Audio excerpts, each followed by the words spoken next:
राष्ट्रीय स्वयंसेवक संघ के महासचिव माननीय दत्तात्रेय होस बोले जी ने जो कहा है कि हिंदू राष्ट्र यह एक सांस्कृतिक अवधारणा है और भारत हिंदू राष्ट्र था, हिंदू राष्ट्र है और हिंदू राष्ट्र रहेगा।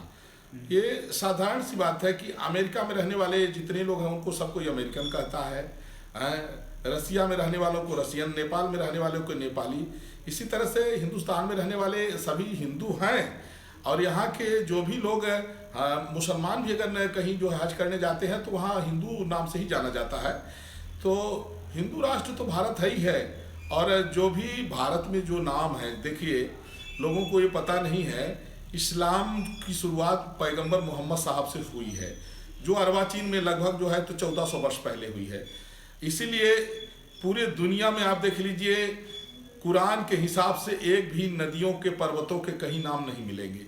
जितने भी नाम है पूरी दुनिया में, मैं देश की बात नहीं कर रहा, पूरी दुनिया की बात कर रहा हूँ, किसी भी आप जो है तो पर्वत का नाम, किसी भी नदी का नाम आप देख लीजिए, पेड़ों का नाम देख लीजिए, पुष्पों का नाम देख लीजिए, आप देख लीजिए हिमालय नाम है, आप देख लीजिए जितने भी जो है तो नदियाँ ही, गंगा हैं, हाँ यमुना जी हैं, सरजू जी हैं, कहीं भी इस्लामिक कल्चर के हिसाब से नाम नहीं है। इसलिए ये सनातन की भूमि है और सनातन धर्म ही एकमात्र धर्म है और सभी के पूर्वज सनातनी थे। इसलिए यह दत्तात्रेय होस बोले जी ने जो कहा है, यह है निश्चित रूप से इस पर किसी को आपत्ति नहीं होनी चाहिए। अयोध्या से मैं तपस्वी छावनी पीठाधीश्वर जगत गुरु परमहंस आचार्य राष्ट्रीय स्वयंसेवक संघ के महासचिव दत्तात्रेय होस बोले जी के इस बयान का मैं समर्थन करता हूं और उनके जो नीक विचार हैं ये राष्ट्रहित और जनहित में है। हिंदू राष्ट्र की जो है तो संवैधानिक मान्यता मिलते ही भारत से अपराध और जिहाद खत्म हो जाएगा। महाराज जी, स्मृति ईरानी कहना है, मैं राहुल गांधी से पूछना चाहती हूं कि आपने विदेश में कहा था कि आपको देश के किसी भी विश्वविद्यालय में बोलने का अधिकार नहीं।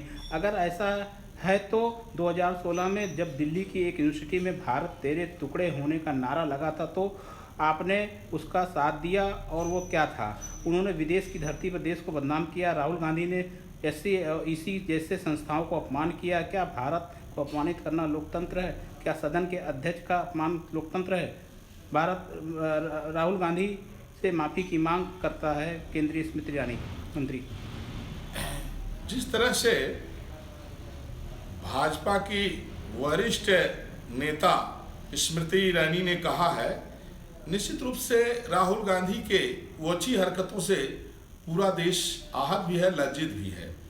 जिस तरह से लंदन की कैम्ब्रिज यूनिवर्सिटी में जाकर के राहुल गांधी ने देश के विषय में जिस तरह से अपमानजनक बातों को वहां उन्होंने उल्लेख किया, इससे जो है लगता है कि राहुल गांधी के अंदर भारतीय संस्कृति के संस्कार नहीं पनप पाए। सोनिया गांधी अभी विदेशी की विदेशी रह गई और उनके लड़के भी विदेशी ही रह गए हैं।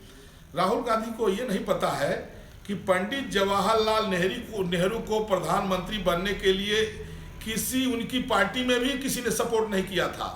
जो उस समय क्षेत्रीय कांग्रेस की कमेटियां थी उसमें 15 थी, 15 में से 12 लोगों ने सरदार वल्लभ भाई पटेल का समर्थन किए थे और 3 लोग जो थे वह जो है आचार्य कृपणाली और सीतारमैया जी का समर्थन किए थे। इसलिए कांग्रेस पार्टी आज अगर लोकतंत्र की बात करती है तो ये एक हास्यास्पद है कि जो अलोकतंत्र की नींव पर खड़ी हुई वो लोकतंत्र की बात कर रही है। कांग्रेस पार्टी के जितने भी लीडर हो गए हैं ये सब जो है असंवैधानिक और अलोकतांत्रिक हुए हैं। मैं बताना चाहता हूं कि जिस समय इंदिरा ने इमरजेंसी लागू किया था उस समय तो हाई कोर्ट और माननीय सर्वोच्च न्यायालय के आदेशों की अवहेलना करते हुए अपनी सत्ता बचाने के लिए देश में इमरजेंसी लागू किया था। तो इसलिए इनको न तो देश की न्यायालय पर विश्वास है, न तो इनको लोकतंत्र पर विश्वास है। ये लोगों को पता नहीं हिस्ट्री का ज्ञान है कि नहीं है। अगर कोई देश हित में काम कर रहा है तो इनकी आंख में गड़ता है।